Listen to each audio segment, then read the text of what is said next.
예배 나오신 성도님들 주님의 이름으로 환영하고 축복합니다. 각자 처소에서 온라인 영상을 통해 예배 드리시는 성도님들도 몸과 마음을 정돈하시고 최선을 다해 예배에 임해 주시기를 부탁드립니다. 다 같이 일어나셔서 모든 영광을 하나님께를 찬양하시며 12월 셋째 주 일부 예배를 살아계신 하나님 앞에 올려드리겠습니다.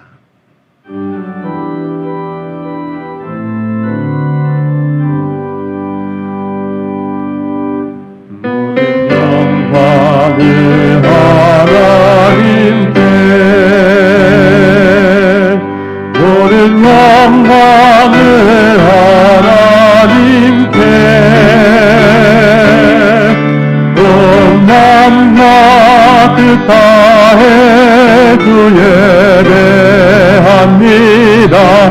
모든 영광을 하나님께.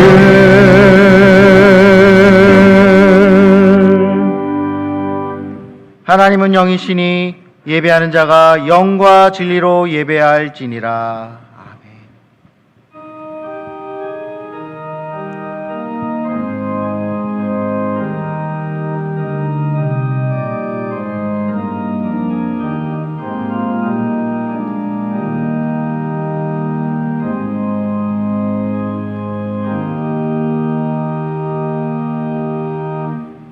하늘 영광 버리시고 낮고 낮은 모습으로 이 땅에 오신 하나님 아버지, 감사와 영광을 주님께 올려드립니다. 이 시간 각자 처소에서 예배하지만 하나님이 기뻐 받으시는 예배 되게 하시고 주님 홀로 영광 받으시는 예배 되게 하여 주시옵소서. 예수님의 이름으로 기도드립니다. 아멘.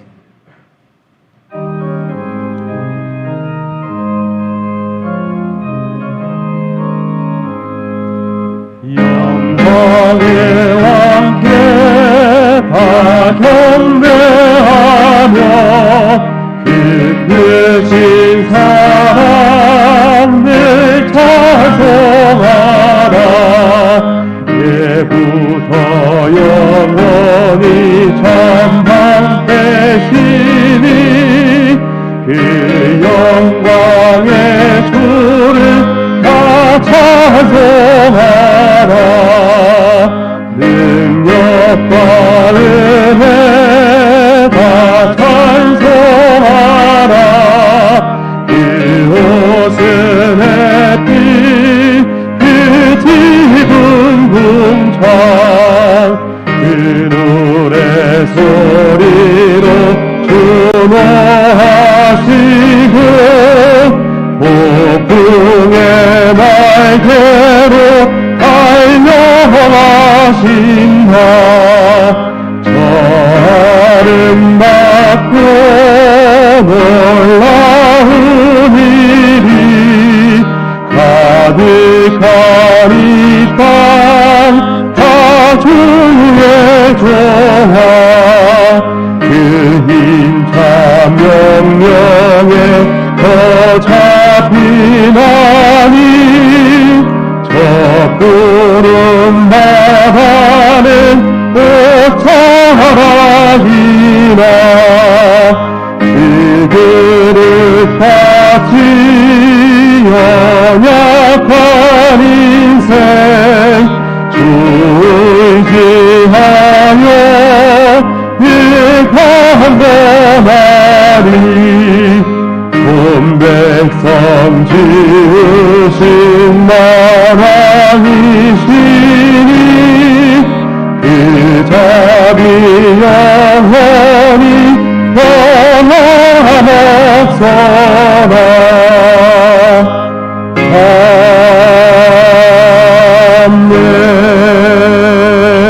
아멘. 찬송하리로다. 주 이스라엘의 하나님이여 그 백성을 돌보사 속량하시며 우리를 위하여 구원의 뿔을 그 종 다윗의 집에 일으키셨으니 이것은 주께서 예로부터 거룩한 선지자의 입으로 말씀하신 바와 같이 우리 원수에게서와 우리를 미워하는 모든 자의 손에서 구원하시는 일이라. 우리 조상을 긍휼히 여기시며 그 거룩한 언약을 기억하셨으니 곧 우리 조상 아브라함에게 하신 맹세라.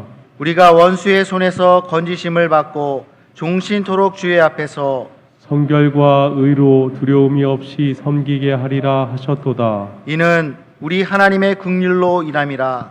이로써 돋는 해가 위로부터 우리에게 임하여 어둠과 죽음의 그늘에 앉은 자에게 비치고 우리 발을 평강의 길로 인도하시리로다.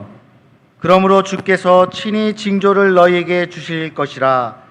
보라, 처녀가 잉태하여 아들을 낳을 것이요 그의 이름을 임마누엘이라 하리라. 아멘. 전능하사 천지를 만드신 하나님 아버지를 내가 믿사오며 그 외아들 우리 주 예수 그리스도를 믿사오니 이는 성령으로 잉태하사 동정녀 마리아에게 나시고 본디오 빌라도에게 고난을 받으사 십자가에 못 박혀 죽으시고 장사한 지 사흘 만에 죽은 자 가운데서 다시 살아나시며 하늘에 오르사 전능하신 하나님 편에 앉아 계시다가 저리로서 산자와 죽은 자를 심판하려 오시리라. 성령을 믿사오며 거룩한 공회와 성도가 서로 교통하는 것과 죄를 사하여 주시는 것과 몸이 다시 사는 것과 영원히 사는 것을 믿사옵나이다. 아멘.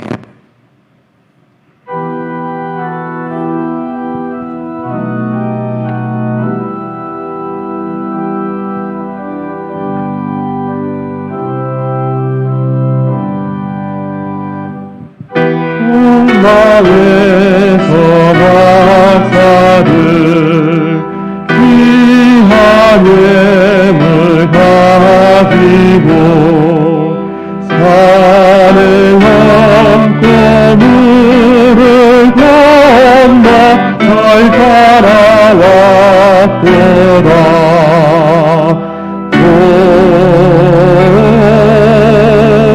하늘 밤에 밝은 별 아름답고 빛난 별 아기 예수 계신 곳에 우리 인도하여라. 베들레헴 임금께 나는 황금들이네. 영원토록 모든 백성 다스려 주소서.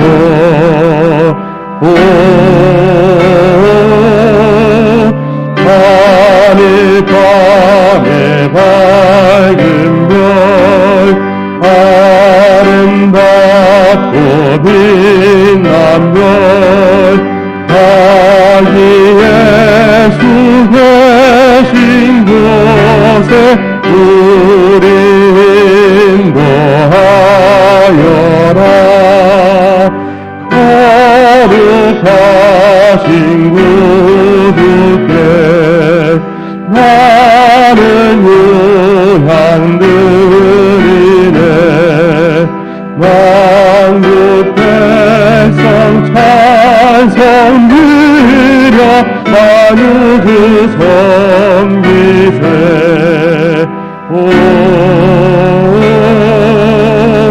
하늘 밤에 밝은 별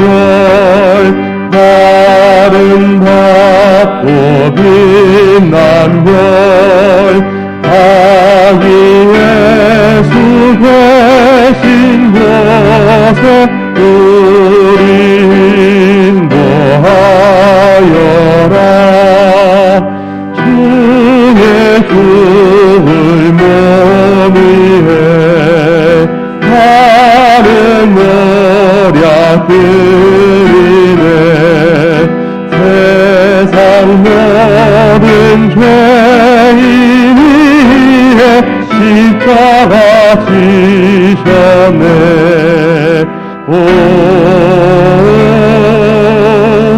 하늘 밤에 밝은 별 아름답고 빛난 별 아기 예수 계신 계신 곳에 우리 인도하여라. 다시 사신 구주님 왕의 왕이 되시네. 할렐루야 할렐루야 모두 다 부르세. 오 하늘감에 밝은 별 아름답고 빛난 별 자기 예수 계신 곳에 우리 인도하여라.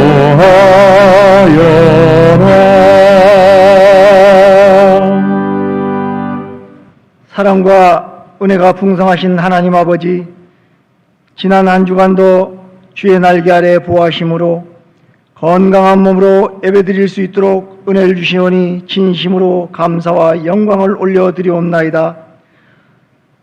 올 한 해도 수많은 일들이 많았지만 한 해를 뒤돌아보면 모든 것이 하나님의 은혜였음을 믿습니다.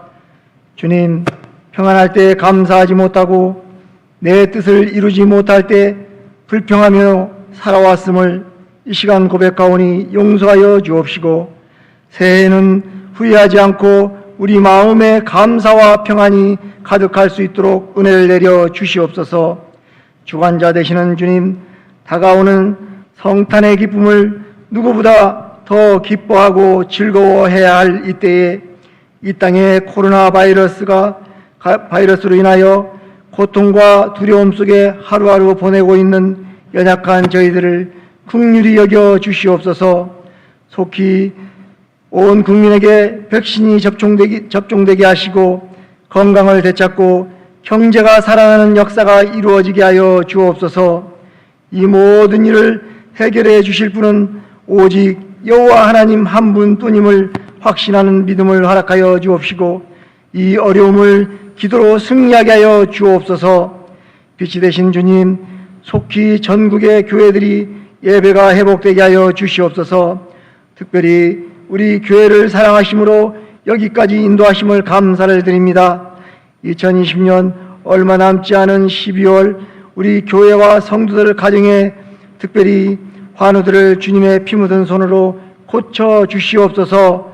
마음의 평강을 허락하여 주시옵소서. 사업장과 직장 위에 은혜를 베풀어 주시옵소서. 지역 사회와 선교의 사명을 잘 감당하게 하옵시고 빛과 소금의 사명을 잘 감당하는 교회가 되게 하여 주시옵소서. 이 시간 우리 담임 목사님 위해 기도합니다. 담임 목사님, 오늘 이 시간까지 건강 중에 붙잡아 주시고 단위에 세워주심으로 말씀을 전하실 수 있도록 은혜 주셨사오니 감사를 드립니다. 성도들을 푸른 초장 쉴 만한 물가로 인도하시기에 부족함이 없도록 도와주옵소서. 이 시간도 임마누엘 우리와 함께 하시는 하나님을 만나게 하시고 말씀 주실 때에 나에게 주시는 말씀으로 받아 실천하며 성령 충만한 성도들이 되게 하여 주시옵소서. 이 시간도 영상을 통하여 예배드리는 성도들이 정결함으로 준비하여 예배드릴 때에 성령님 인도하여 주시옵소서.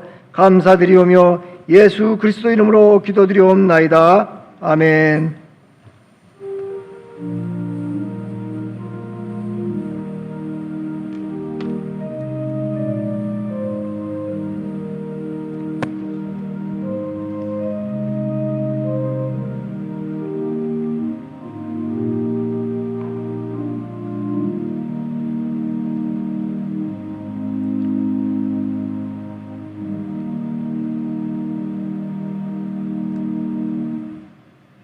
오늘 하나님이 우리에게 주시는 말씀은 신약성경 마태복음 1장 21절에서 23절까지의 말씀입니다.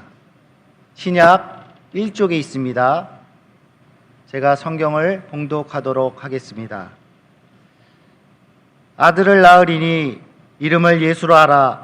이는 그가 자기 백성을 그의 죄에서 구원할 자이심이라 하니라.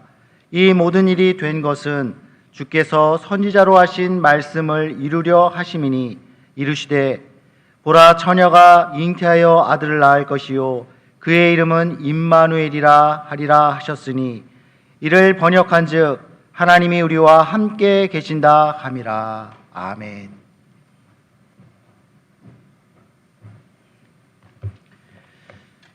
사랑과 은혜가 풍성하신 하나님 아버지, 2020년도 마지막 달 셋째 주 일부 예배, 코로나19로 인하여 비대면 예배를 드리는 우리의 모습을 바라봐 주시고, 비록 흩어져서 영상으로 예배를 드리지만은 마음과 뜻과 정성을 모아 드리는 예배를 주님께서 기쁘게 받아 주시고 우리 모두에게 은혜를 부어 주시옵소서.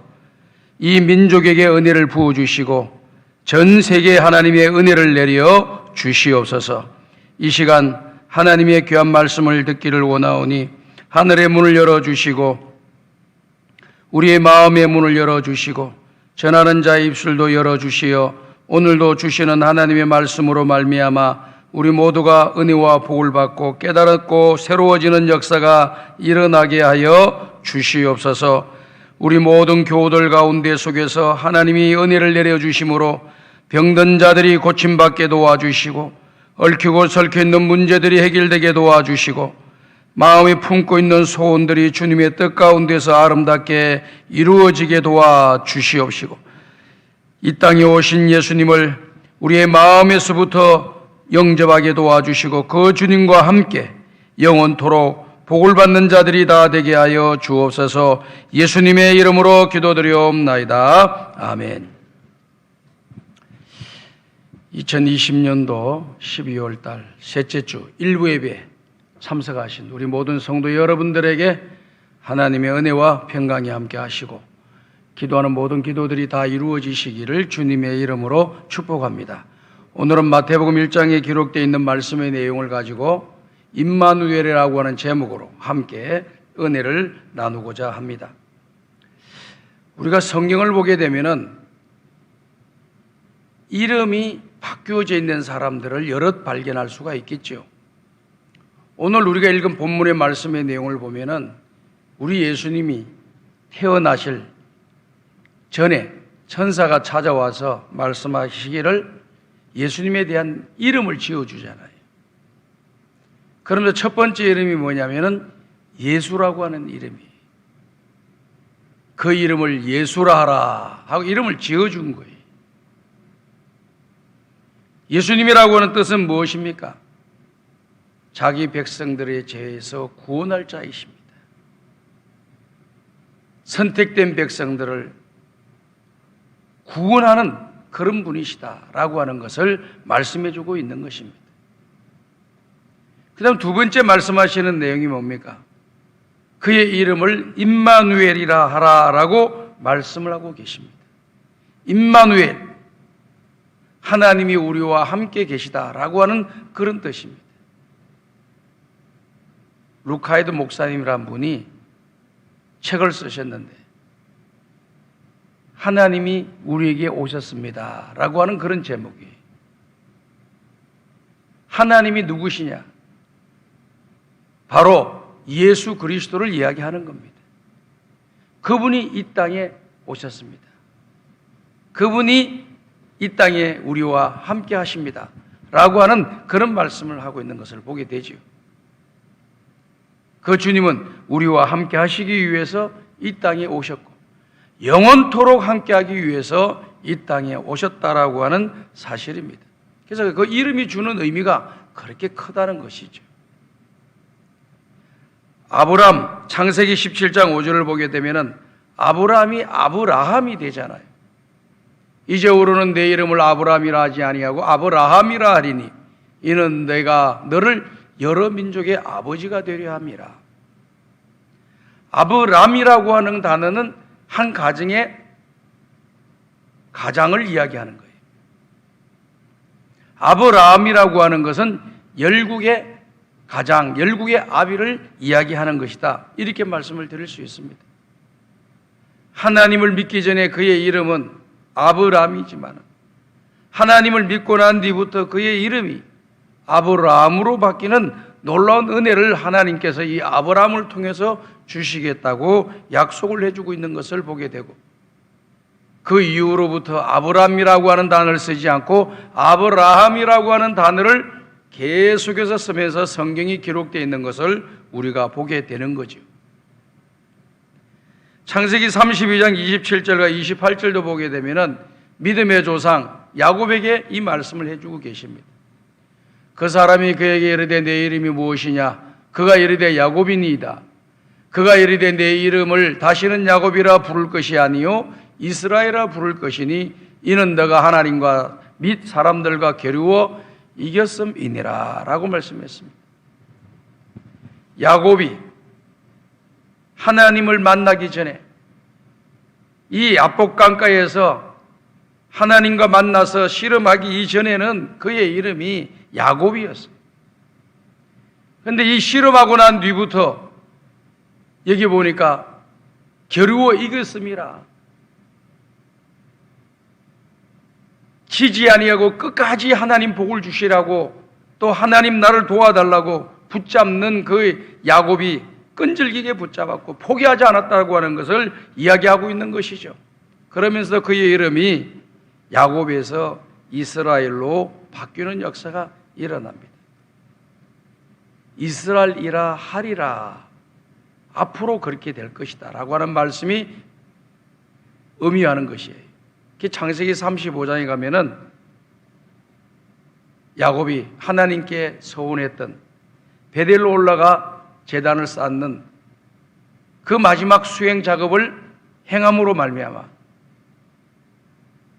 너의 이름이 아브라함이라 하리라 라고 하는 말씀을 해주고 계십니다.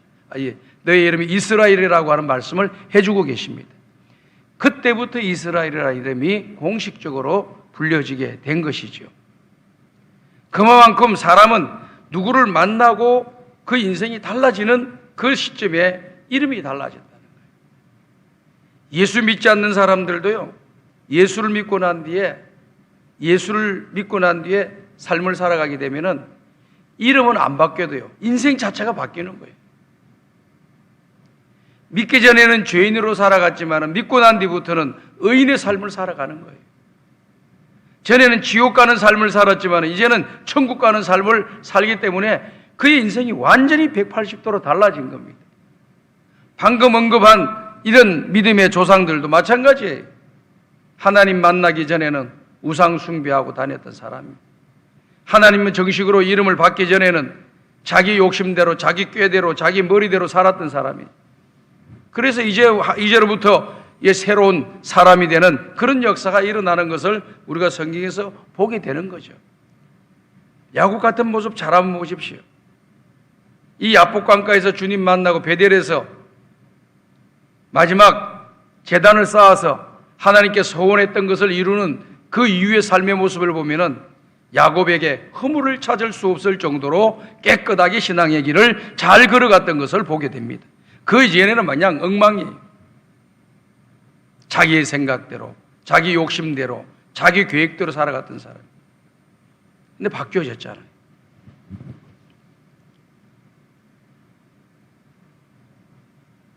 요한복음 1장 42절을 보게 되면요, 누가 나오느냐면 베드로가 나옵니다.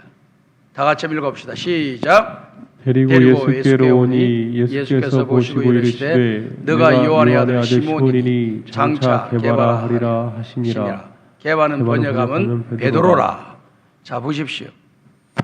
베드로가 처음 이름이 아니고 시몬이라고 하는 이름이에요.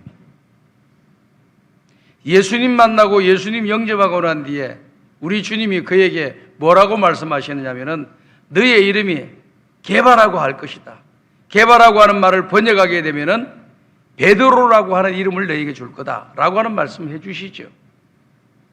그러면서 요한복음 마지막 장에 보면은 우리 예수님께서 예수님을 3번 부인했던 베드로를 부르시고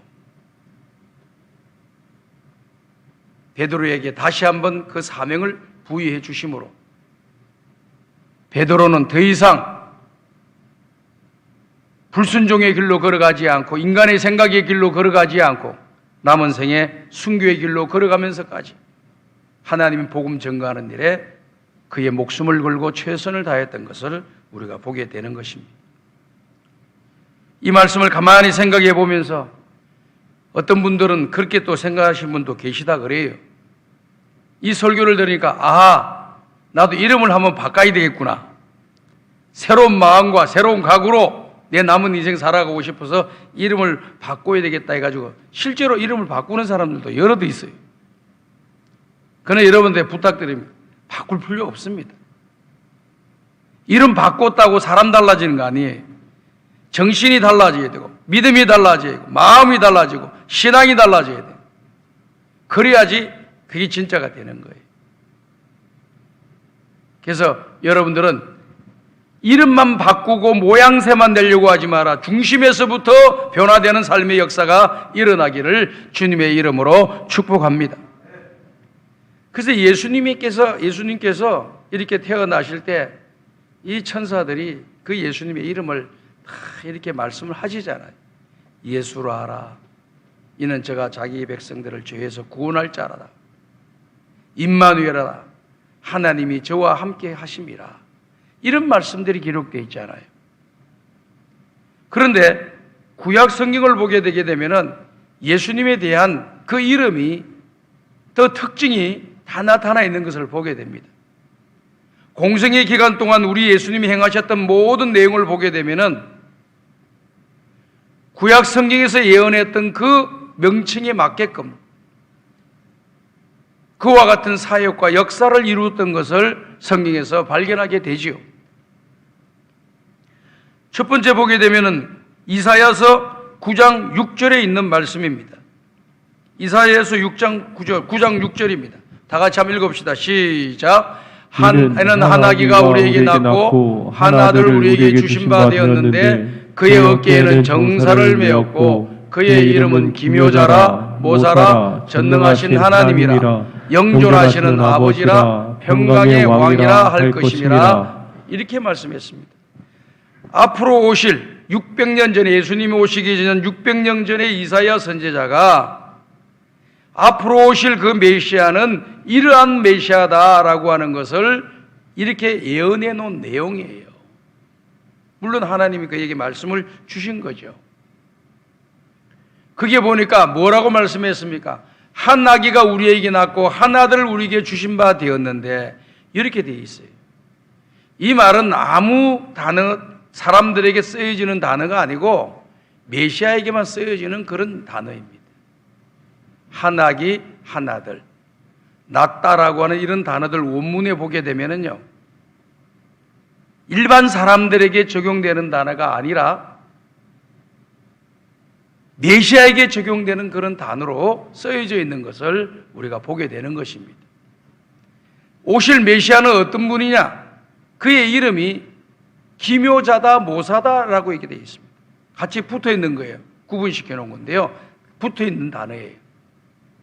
기묘자다, 모사라라고 하는 이 말씀은 어떤 뜻이냐면은 위대한 상담자라고 하는 그런 뜻이 담겨져 있습니다. 그러니까 앞으로 오실 그 예수님은 우리의 상담자가 되어주시는 분이다라고 하는 것을 말씀하고 있죠.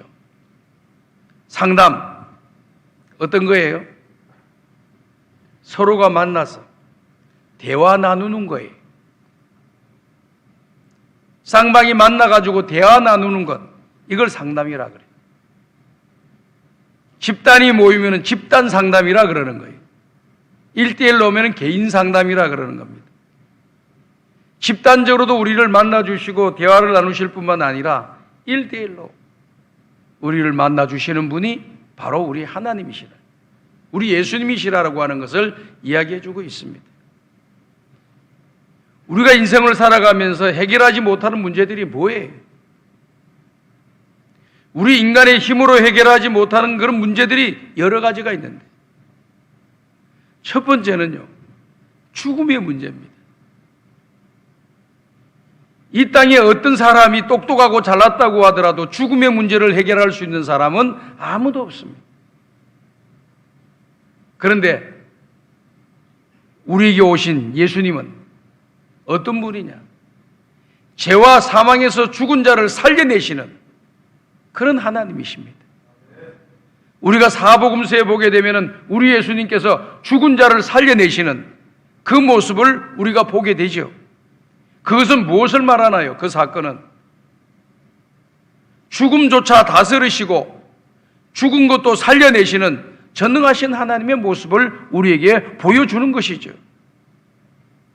그렇기 때문에 우리가 가지고 있는 이 죄의 문제, 죽음의 문제, 인생이 가지고 있는 이 허무한 문제, 이것을 어디에서 해결할 수 있느냐?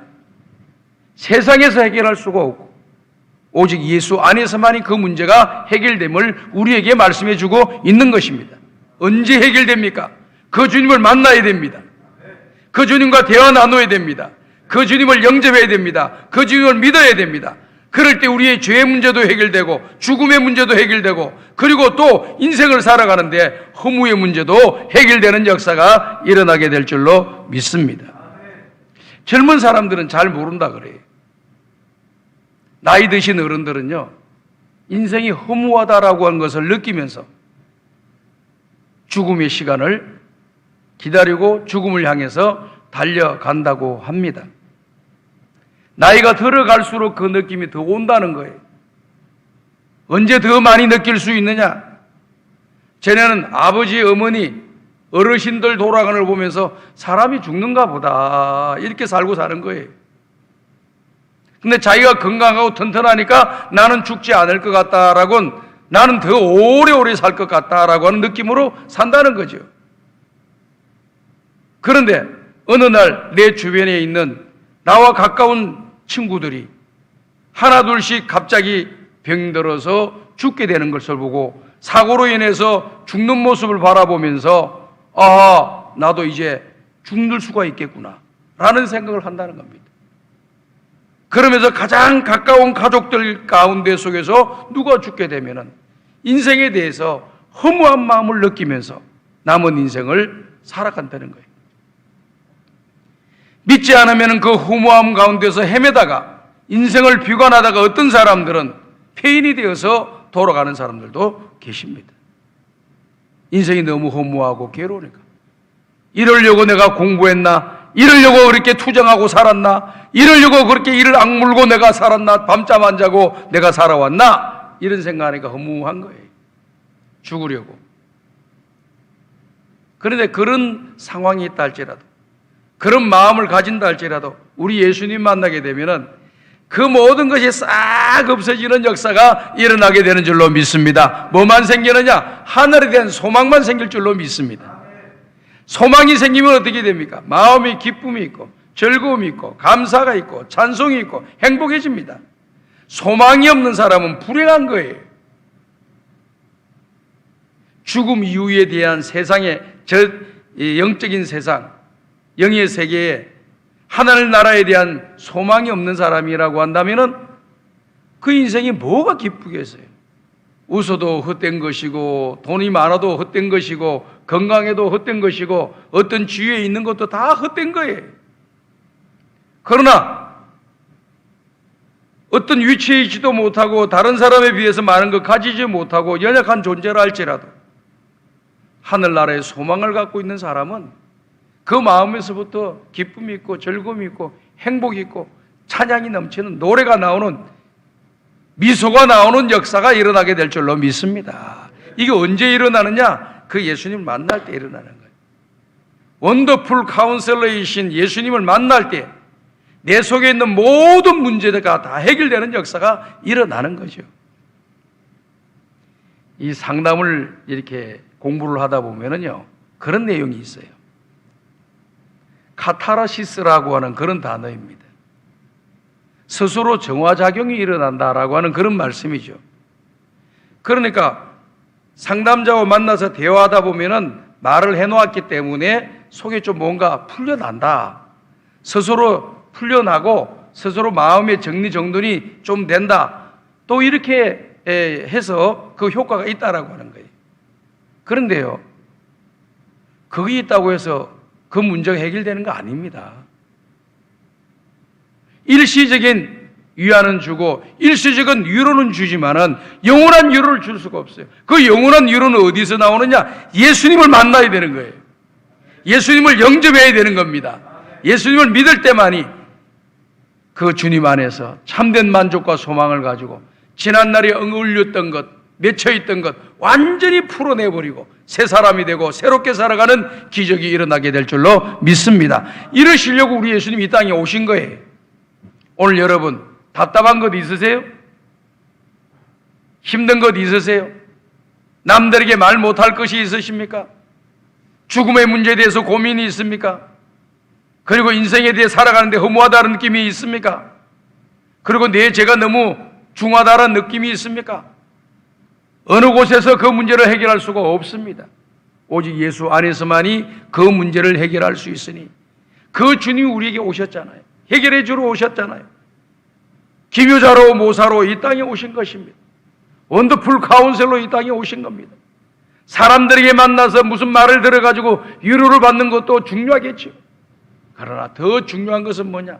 예수님 만나서 그 주님으로부터 위로를 받고 그 주님으로부터 문제를 해결함을 받고 그 주님으로부터 소망을 얻는 우리 모든 성광의 가족들이 다 되시기를 주님의 이름으로 축복합니다.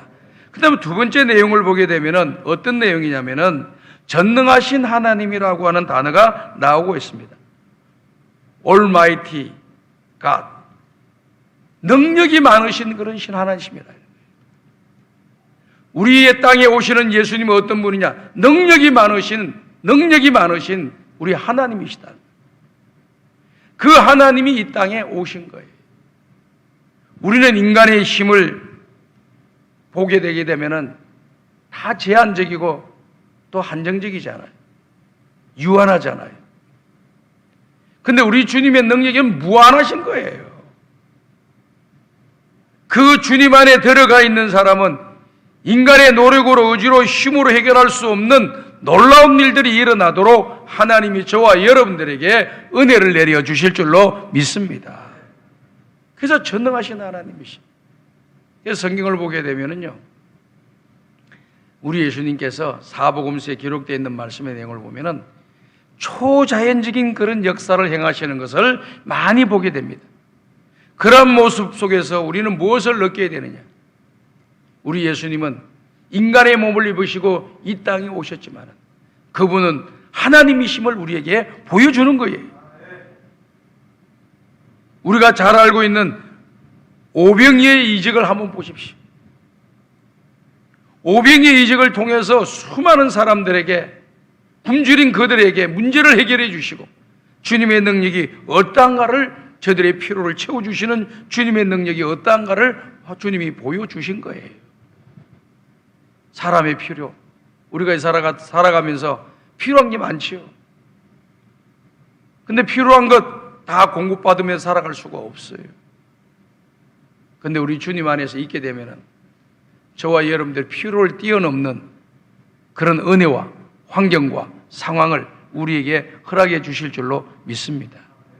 죽은 자를 살리시고 병든 자를 고치시고 귀신 들린 자를 쫓아내시고 어느 누구도 고칠 수 없는 나병을 또 고쳐내시고 수많은 이적들을 보여주신 그 모든 내용은 우리 예수님이 이 땅에 인간의 몸을 입으시고 오신 인카네이션 하신 우리 예수님이 하나님이신 것을 우리에게 분명하게 보여주고 있는 거죠. 우리 하나님께서는 못할 것이 없는 거예요. 다 모든 것을 하시는 겁니다. 요한복음 1장 1절을 보면은 우리 예수님에 대해서 이렇게 말씀하고 계십니다. 태초에 하나님이 계시니라. 하나님이 이 말씀, 하나님과 함께 계셨으니 이 말씀은 곧 하나님이시니라. 여기에 나와 있는 태초에 말씀이 계시니라. 이 말씀이라고 하는 것이 바로 우리 성자 하나님을 말씀하는 거예요. 그리고 그 다음에 또 나와서 14절에 보게 되면은 이는 독생자의 영광이요 은혜와 진리가 충만하더라. 이렇게 말씀이 기록이 되어져 있습니다. 그러니까 예수님이 이 땅에 오신 것은 바로 이와 같이 전능하신 하나님으로 이 땅에 오셔서 오늘 저와 여러분들의 모든 문제들을 해결해 주시고 또 그 주님 안에서 힘과 용기를 얻어서 이 땅에서 나를 이기고 죄악을 이기고 세상을 이길 수 있는 능력을 우리에게 공급해 주시기 위해서 오셨으니 우리 믿음의 모든 백성들은 그 주님 안에서 그 주님의 은혜를 힘입어서 내 힘으로 할 수 없는 일을 해낼 수 있는 능력을 공급받으시고 안 된다 하는 일도 되는 역사가 일어나도록 하나님이 저와 여러분들에게 역사해 주실 줄로 믿습니다. 한번 생각해 보세요. 오직 여호와를 앙망하는 자에게는 새 힘을 공급해 주신다고 했어요. 하나님을 바라보는 자에게는 우리가 갖고 있는 힘이 아닌 새로운 힘을 주신다는 거예요. 여러분들에게 힘이 필요하십니까? 내 힘 가지고는 살아가기 힘듭니까? 우리 예수님 바라보세요. 십자가에 달리신 우리 예수님 바라보십시오. 나를 위해 이 땅에 오신 예수님을 바라보십시오. 그 예수님을 바라볼 때 내가 가지고 있는 힘의 한계를 뛰어넘는 놀라운 은혜가 저와 여러분들에게 임할 줄로 믿습니다. 그것을 주시려고 우리 예수님이 이 땅에 오신 거예요. 전능하신 하나님이시. 전능하신 하나님. 하나님이 못하실 게 없잖아요. 무에서 유를 만드시는 분이시. 오늘 저와 여러분들이 이 땅의 삶을 살아가면서 전능하신 하나님을 의존하며 살아가시는데 하나님의 능력을 너무나 우리는 깎아내리는 것 같아요. 자기의 생각 안에 자기의 그 인지 능력 안에 우리 예수님을 하나님을 거기다 집어넣으려고 그러다 보니까 거기에서 특별한 역사가 일어나지 않습니다. 내가 가지고 있는 영역은 이렇게 이런 영역이 있다 할지라도 이것을 뛰어넘으신 분이 우리 하나님이심을 우리가 인정하고 살아야 돼요. 그런 능력의 하나님을 믿고 살아야 됩니다. 그럴 때 우리의 한계를 뛰어넘고 하나님 놀라운 은혜를 체험하고 기적을 체험하는 역사가 일어나게 될 줄로 믿습니다.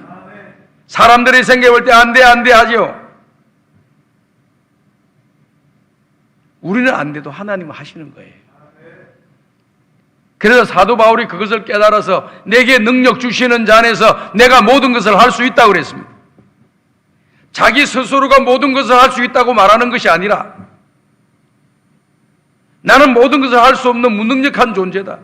어느 거는 할 수 있고 어느 거는 또 잘할 수도 있고 남들보다 더 잘할 수도 있지만은 모든 것을 할 수 있는 것은 아니다. 그러나 주님이 내게 능력 주신다고 하면 어떤 일도 할 수 있는 힘이 있다는 거예요. 왜? 그 주님이 힘을 공급해 주시기 때문에, 그 주님이 능력을 주시기 때문에 그렇습니다. 오늘 우리 성광의 가족들이 이런 은혜를 꼭 입으셔서 이 코로나19로 인하여서 어려움을 당하고 있는데 많이 힘들어하고 있는데 전능하신 하나님을 힘입어서 일어나시기를 주의 이름으로 축복합니다. 능력 있는 삶을 살아가시기를 간절히 소원합니다. 세 번째를 보게 되면은 영존하시는 아버지라고 했습니다. 영존하시는 아버지, Everlasting Father, 영원토록 나와 함께 하시는 하나님이시라는 거예요. 히브리서 13장 8절을 보면은 우리 예수님에 대해서 말씀하고 계십니다. 예수 그리스도는 어제나 오늘이나 영원토록 동일하시다. 과거에도 현재도 미래도 동일하게 우리와 함께 하시는 하나님, 그냥 일시적으로 함께 계시는 하나님이 아니라 영원토록 함께 하시는 하나님. 내가 세상 끝날까지 너희와 항상 함께 하리라. 함께 하시는 하나님이 바로 우리와 함께 해주시기 위해서 예수님이 이 땅에 오신 거예요. 사람이 살아가다 보면 외롭다는 말을 많이 하죠. 왜 외로울까요? 혼자다고 생각될 때 외로움이 있는 거예요. 주변에 사람들이 많이 있어도, 내 가족들이 있어도, 내 친구들이 있어도 외로울 수가 있는 거예요. 왜요? 내 마음을 알아주고 내 손을 잡아주고 나를 위로하고 이해해 줄 사람이 없을 때 외롭다 그러는 거예요. 아무리 바깥에서 다른 곳에서 다른 사람들이 이런 말 저런 말 알아주지 않고 인정해주지 않고 나를 믿어주지도 않고 나에 대해서 무시한다 할지라도 나를 다 손을 잡아주고 인정해주고 믿어주고 함께하고 내 편이 되어주겠다는 사람이 있다고 하면 그걸 외롭다고 하면 안 됩니다. 그건 외로운 게 아니에요. 동서남북 사방을 달로 둘러봐도 나를 진정으로 이해해 줄 사람 없고 나의 손을 잡아줄 사람이 없고 내 편이 되어줄 사람이 없을 때 외롭다 그러는 거예요. 근데 이 외로운 일이요, 세상을 살아가다 보면은 많이 있습니다. 실망하지 마세요. 전능하신 우리 하나님, 우리 예수님은 오늘 저와 여러분과 함께 하십니다.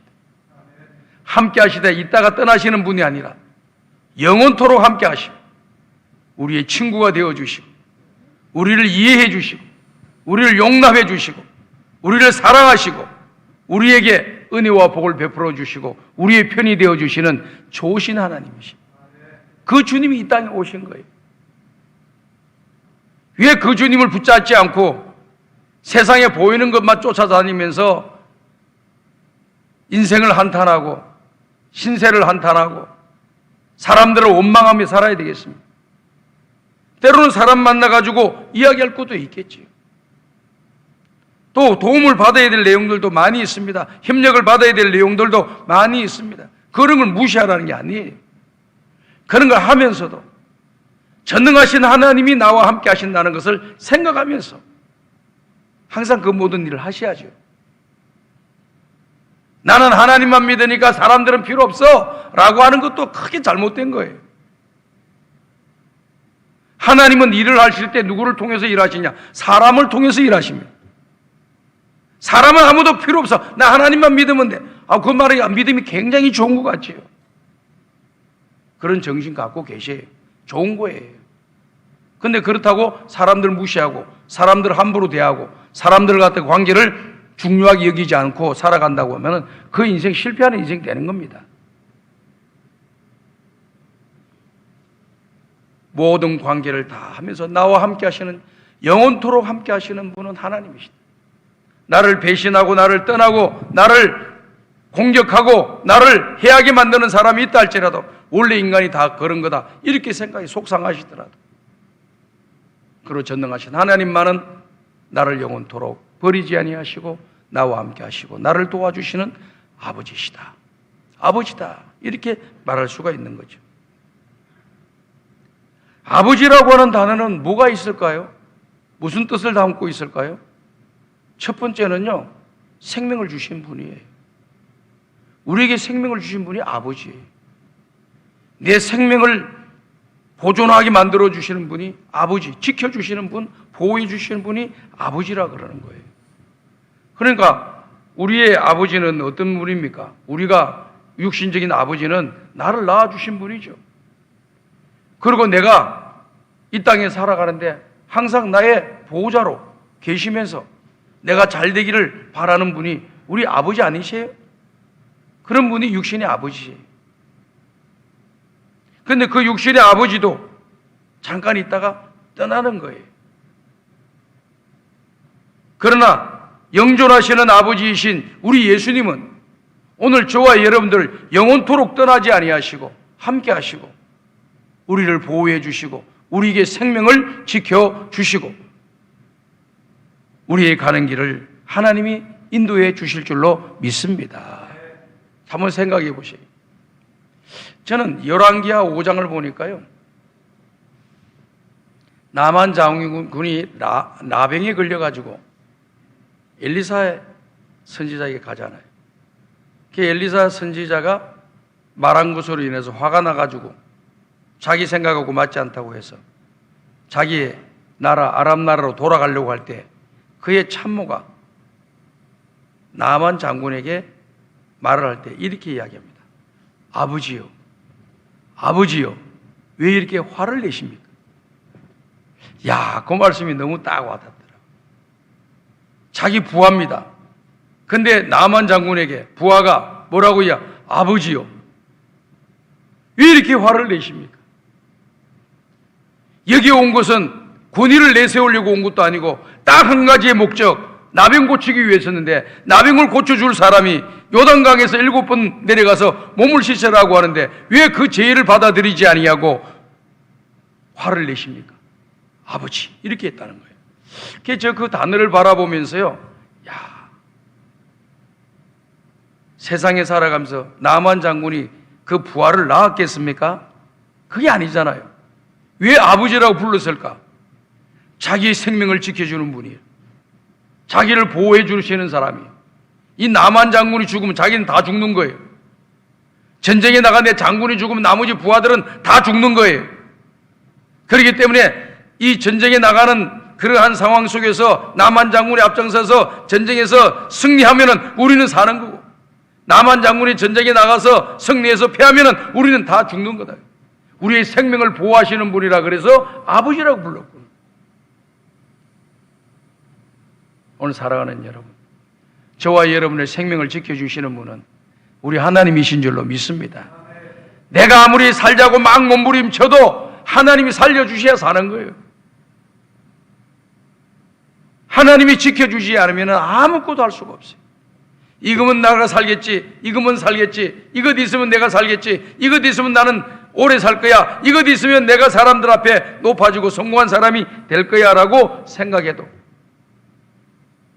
하나님 은혜 주지 않으면 그 모든 것이 나에게 부담으로 와닿고 그것이 화가 될 수가 있는 것입니다. 그러니 전능하신 하나님을 가장 가까이 모시고 살아가는, 하나님이 함께 하시는 은혜를 입는 이번 성탄절이 되기를 주님의 이름으로 축복합니다. 예수 그리스도는 어제나 오늘이나 영원토록 동일하시다. 과거에도 사랑해 주신 하나님, 나를 지켜주시고 보호해 주신 그 하나님, 지금도 지켜주시고 보호해 주실 줄 믿습니다. 앞으로 내 인생 마지막 순간 가는 그 순간까지도 하나님 나를 지켜주시고 보호해 주시고 함께 해주시는 좋으신 하나님이 되실 줄로 믿습니다. 그 하나님을 우리는 믿고 그 하나님을 환영하고 그 하나님을 찬양하고 그 하나님 앞에 순종하고 믿음의 길을 걸어가는 우리 모든 성광의 가족들이 되어야 될 줄로 믿습니다. 마지막의 말씀입니다. 이사야 9장 6절에서 이야기하고 있는 마지막 이름은 평강의 왕이라 그랬어요. 평강의 왕. 이사야 9장 6절을 다시 한번 띄워줘 보세요. 평강의 왕이라 그랬습니다. 평강의 왕이라고 하는 것은 무엇을 말하나요? 우리 다 같이 한번 다시 한번 읽어봅시다. 시작. 이는 한 아기가 우리에게 낳고 한 아들을 우리에게 주신 바 되었는데 그의 어깨에는 정사를 메었고 그의 이름은 기묘자라 모사라 전능하신 하나님이라 영존하시는 아버지라 평강의 왕이라 할 것임이라. 평강의 왕이다. 요한복음 14장 27절에 보게 되면은 이 말씀을 우리 예수님이 해주셨죠. 평안을 너희에게 끼주노니 곧 나의 평안을 너희에게 주노라. 내가 너희에게 주는 것은 세상이 주는 것 같지 아니하다. 세상이 말하는 평화, 평화, 평화 이런 게 아니라는 거예요. 진짜 영원한 평안을 우리에게 주는 거예요. 참 평안을 어디에서 느끼느냐? 물론 전쟁에서 싸워서 평화가 되어 있는 것, 그것도 평화지요. 그러나 그게 오래 가지 못하잖아요. 그러나 주님이 주신 평화는 영원한 거예요. 너희는 마음에 근심하지 말라. 하나님을 믿으니 또 나를 믿어라. 수고하고 무거운 짐을 진 자들아 다 내게로 오라. 내가 너희를 쉬게 해주시. 참된 안식과 평안을 주시는 분은 오직 예수밖에 없다는 거예요. 여러분의 안식이 필요합니까? 마음의 평안이 필요합니까? 다른 곳에서 이곳저곳 쫓아다니면서 마음의 평안을 약간 받을 수 있어요. 그러나 진정한 없어지지 않는 평안은 어디서 오느냐? 예수님을 나의 구주로 영접할 때, 예수님을 내가 확실히 믿을 때, 그 주님의 말씀 온전히 순종하고 나갈 때만이 우리는 우리 속에서 평안이 있습니다. 내 생명도 주님께 다 맡겨버리게 될 때 거기에서 진정한 평안이 우리에게 찾아와요. 이상하지요? 뭘 많이 가지려면 불안해요. 근데 모든 거 다 내려놓고 다 내려놓으니까 마음이 그렇게 평안해져요. 주님만, 오직 주님만 바라보고 모든 걸 다 내려놓고 주님 앞에 주님 바라보고 주님 말씀에 순종하고 믿음으로 살리라 마음만 먹으면 그렇게 평안해진다고. 근데 믿음 버리고 이것도 하리라 저것도 하리라 하고 생각하고 계획을 잡으면요, 뭔가 모르게 되는 것 같아도 불안해. 또 불안하지 않아도 나가다가 문제가 생기는 것을 발견하게 돼요. 큰 화를 당하게 되는 거죠. 그렇기 때문에 예수님 안에서 참된 안식과 평안을 누리는 우리 성광의 가족들이 되시길 바랍니다. 그걸 위해서 우리 예수님이 이 땅에 오신 거예요. 이번 주 금요일 날 우리가 성탄절 예배를 드리는데 이 주님을 만나는 역사가 일어나서 여러분들이 이 은혜를 받으면서 평생토록 이 원더풀 카운셀러이신 그 주님을 만나시길 바라요. 그리고 전능하신 그 주님을 만나시길 바랍니다. 그리고 나와 영원토록 함께 하시는 주님을 경험하시길 바랍니다. 그리고 나에게 안식과 평안을 주시는 우리 주님을 경험하시길 바라요. 그러면서 오늘 주신 말씀, 그 이름을 예수로 하라, 그 이름을 임마누엘이라 하라.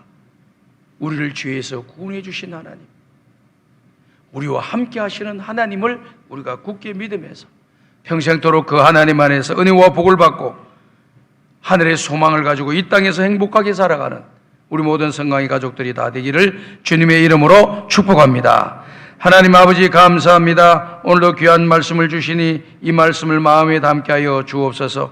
2020년도 성탄절을 앞두고 주일날 아버지 하나님 주님의 이름이 어떠한가를 말씀을 통하여 살펴보았습니다. 아버지 하나님 말씀대로 우리가 믿음으로 영접하게 도와주시고 그 말씀대로 우리에게 역사하여 주시어서 우리의 삶이 풍성하게 만들어 주시고 소망이 넘치는 삶을 살아가게 하여 주옵소서. 예수님의 이름으로 기도드리옵나이다. 아멘.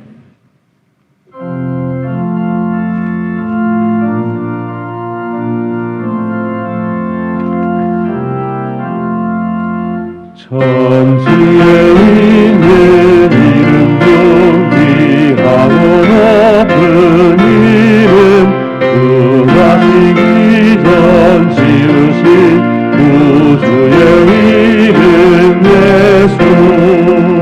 주 앞에 내가 엎드려 그 이름 찬송하는 내 귀에 들린 말씀 중 이하신 이름 예수.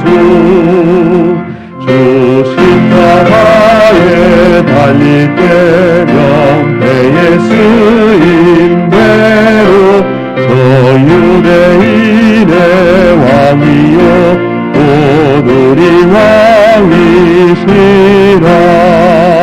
주 앞에 내가 엎드려 그 이름 찬송하는 내 귀에 들린 말씀 중 이하신 이름 예수.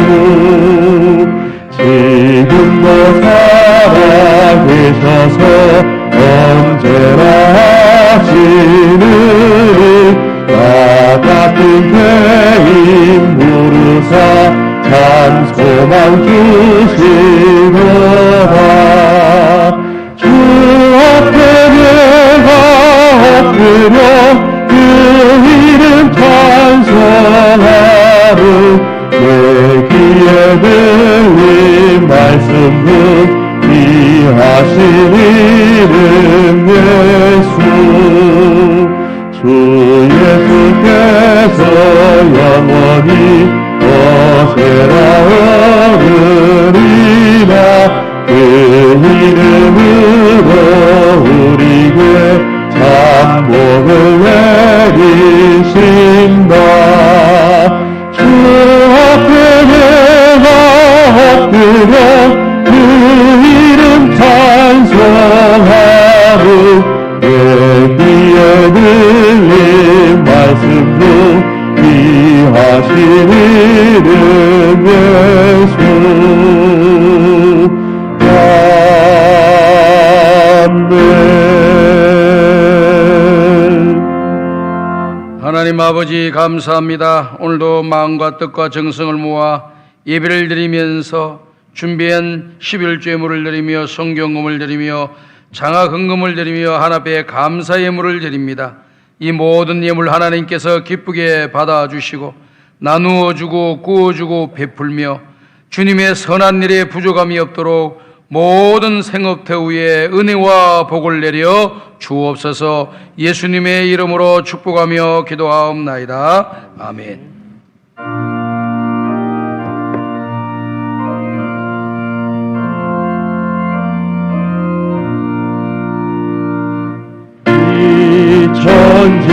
천지간 만물들아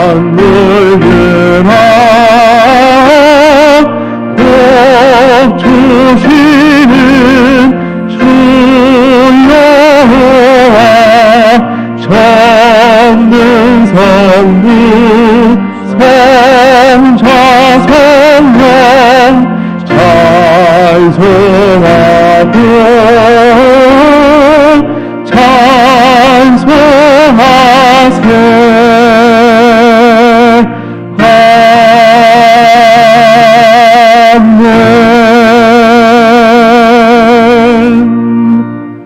지금은 임마누엘이신 예수 그리스도의 은혜와 하나님 아버지의 무한하신 사랑하심과 성령님의 감화감동 인도교통 충만하신 은총이 우리 예수님을 나의 구주로 삼고 남은 인생 그 주님과 함께 하나님의 영광을 위하여 믿음의 길을 걸어가기를 원하는 은혜와 복을 받기를 원하는 우리 모든 성도들 머리 위에 저들의 가정과 직장과 경영하는 사업장 위에 몸된 교회 위에 이 나라 이 민족 위에 지금도 열방 가운데 복음을 전가하고 있는 선교사님들의 사역 위에 이제로부터 영원토록 함께 있을지어다. 아멘.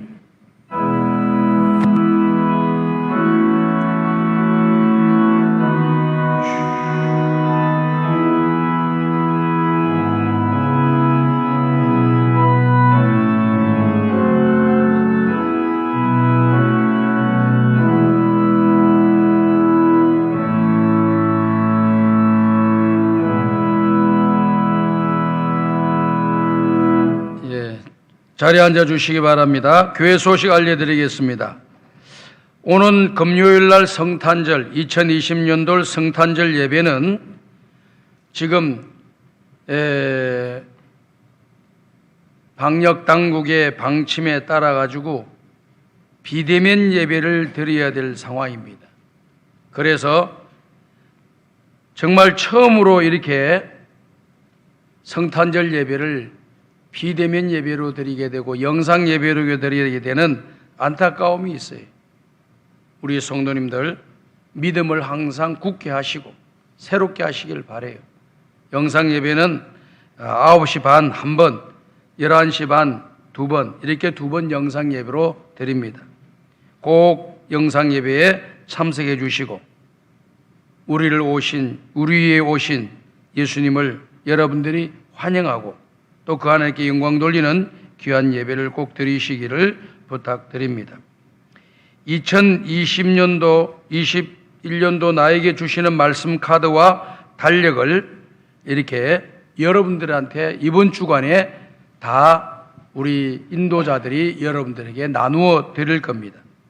그리고 또 성도님이 기증을 하셔가지고 마스크를 여러분들한테 한 7장 정도 8장 정도 하나씩 포장된 것을 여러분 가정에 다 나누어 드릴 겁니다.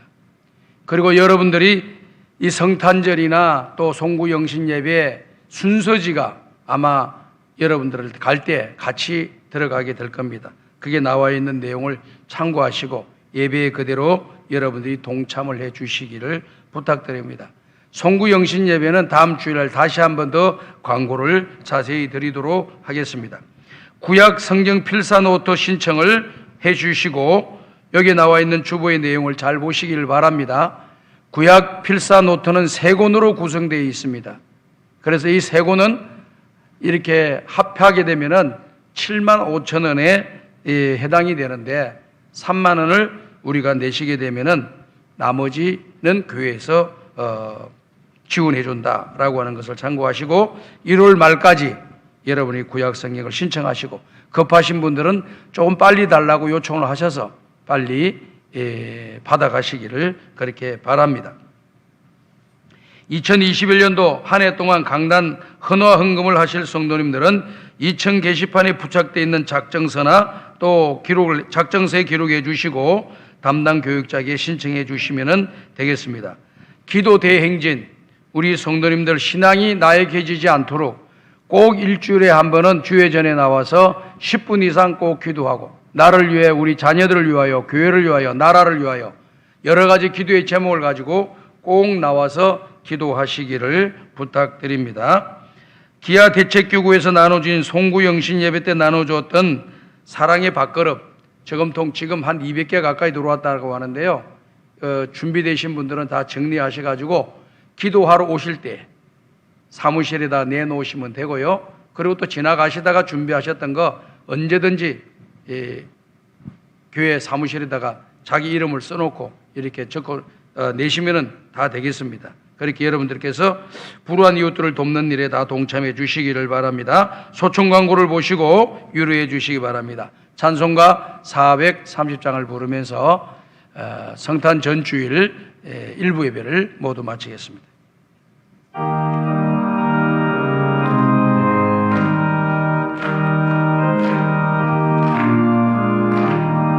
주와 같이 일하는 것 즐거움이 아닌가.